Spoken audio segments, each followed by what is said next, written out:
हाँ तो नमस्कार दोस्तों, मैं विपिन पांडे, आपका अपना channel zero to hero classes में मैं आपका हार्दिक स्वागत अभिनंदन करता हूँ। मैं उम्मीद करता हूँ कि आप सभी लोग एकदम अच्छे तरीके से बेहतरीन तरीके से और अपने नए अंदाज में एकदम पढ़ाई कर रहे होंगे और स्वस्थ होंगे, मस्त होंगे, जबरदस्त होंगे। तो मैंने आपको पिछले वीडियो में कुछ फैक्ट ये बताया था कि कुछ भाषा लिखी थी, उनकी लिपि मैंने आपको बताया था कि ये भाषा किस लिपि से निकली है। तो आज मैं आपको भारतीय भाषाओं की लिपि बताऊंगा। ध्यान से देखिएगा, मैं आज आपको बताऊंगा भारतीय लिपियां।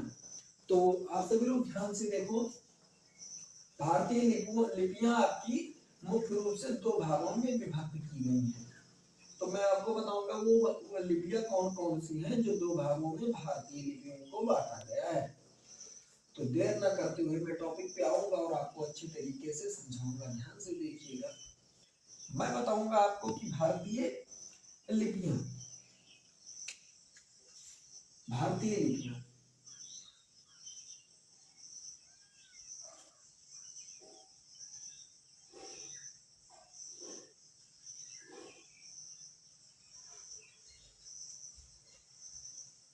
भारतीय लिपियां यह आपकी हेडिंग हो गई भारतीय लिपियां। तो आपकी भारतीय लिपियों को दो भागों में बांटा गया है। सॉरी, पीछा हो गया। भारतीय लिपियों को आपके उत्तरी ब्राह्मी और दक्षिणी ब्राह्मी, यानी भारतीय लिपियों को आपको आपके दो भागों में बांटा गया है। एक उत्तरी है, एक दक्षिणी है। उत्तरी ब्राह्मी, दक्षिणी ब्राह्मी। उत्तरी ब्राह्मी,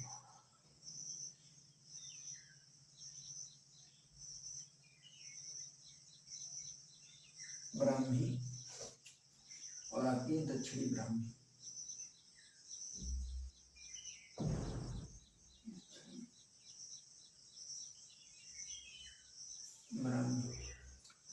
आपकी ये जो दक्षिणी ब्राह्मी है, ये कुछ विद्वान ऐसे हैं जो इसे अरामाइक लिपि से विकसित हुई मानते हैं अरामाइक से विकसित मानते हैं, लेकिन मुख्य रूप से यही है कि भारतीय लिपियां हैं।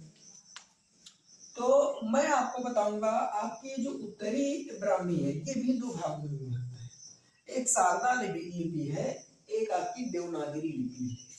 ये भी दो भागों में विभक्त है।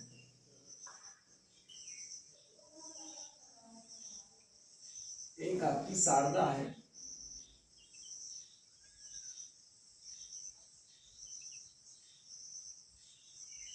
शारदा लिपि, और एक आपकी है देवनागरी लिपि।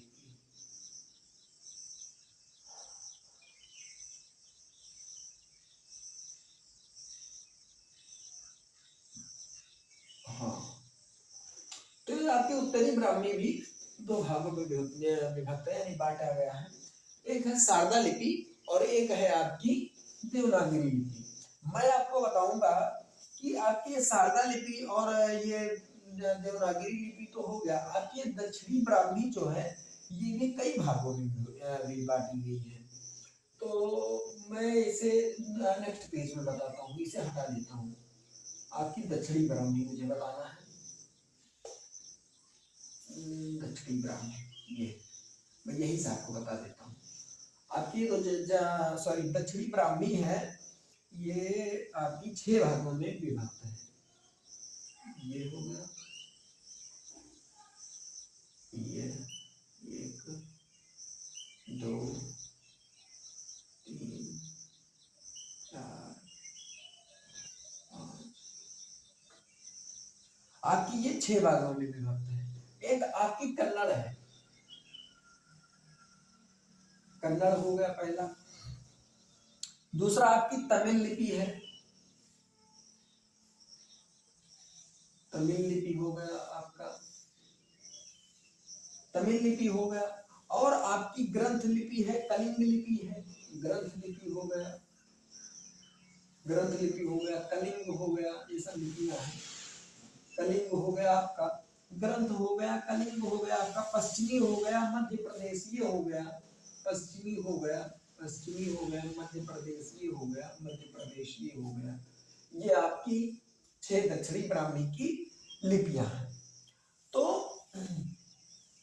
आपकी मुख्य रूप से अगर आप मान लीजिए तो आपकी जो देवनागरी, बांग्ला, तमिल, तेलुगु, मलयालम और गुरुमुखी लिपि का विकास जो है ये आपकी उत्तरी ब्राह्मी से हुआ है।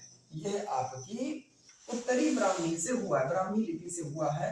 मैं आपको बता दूं कि जो ये आपकी देवनागरी लिपि है इससे कौन कौन सी भाषा उत्पन्न हुई है, तो मैं इसे हटा देता हूं अब और मैं आपको बताऊंगा कि आपकी देवनागरी लिपि से कौन कौन सी भाषाएं उत्पन्न हुई हैं या निकली है देवनागरी लिपि से। मैं हेडिंग डालता हूं देवनागरी लिपि, देवनागरी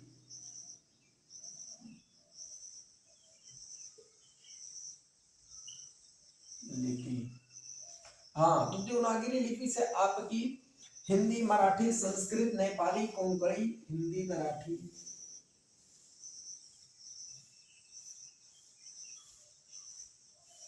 हिंदी, मराठी, नेपाली,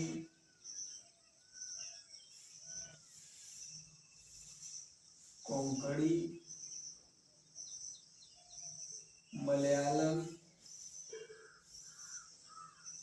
और आपकी ये आपकी हिंदी हो गई, मराठी हो गई, नेपाली हो गई, कोंकणी हो गई, मलयालम हो गई, बोडो हो गई, डोगरी हो गई, संस्कृत हो गई। बोडो, डोगरी और आपकी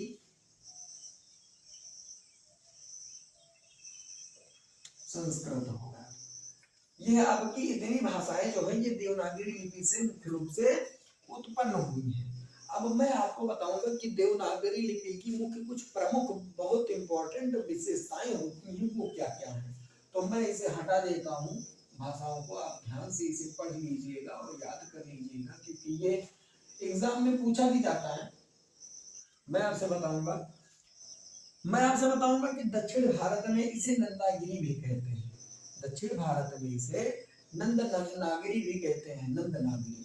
दक्षिण भारत में पहला हो गया आपका, दक्षिण भारत में, दक्षिण भारत में इसे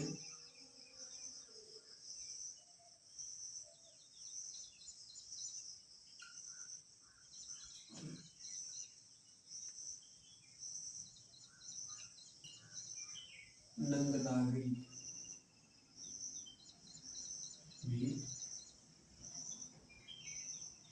कहते हैं। हाँ, आपकी ये हो गई कि इसे दक्षिण भारत में इसे नंद नागरी भी कहते हैं। नाग लिपि से नागरी का नाम पड़ा है।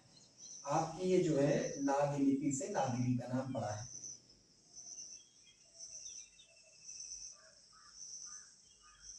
नाग लिपि से नागरी का नाम पड़ा है, का नाम पड़ा,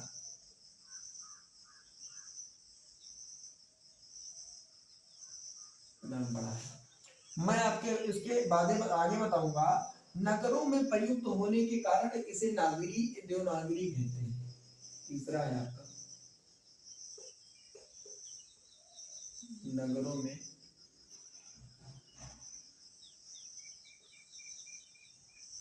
प्रयुक्त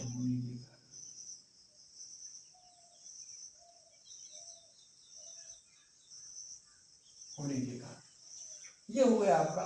इसके आगे है इसे 14 सितंबर सन 1949 को अनुच्छेद 343 के द्वारा इसे राजलिपि घोषित किया गया। इसे 14 सितंबर, इसे ये बहुत इंपॉर्टेंट है, इसे 14 सितंबर 1949 को, 14 सितंबर इसे 1949 को अनुच्छेद 343 को अनुच्छेद 343 में 343 में इसे राजलिपि घोषित किया गया, इसे घोषित किया गया, इसे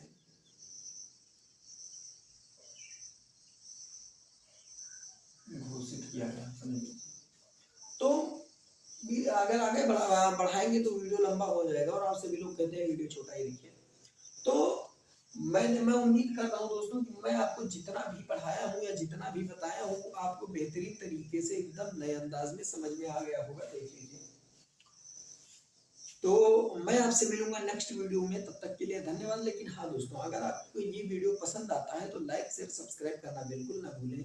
मैं आपसे मिलता हूँ नेक्स्ट वीडियो में, तब तक के लिए धन्यवाद।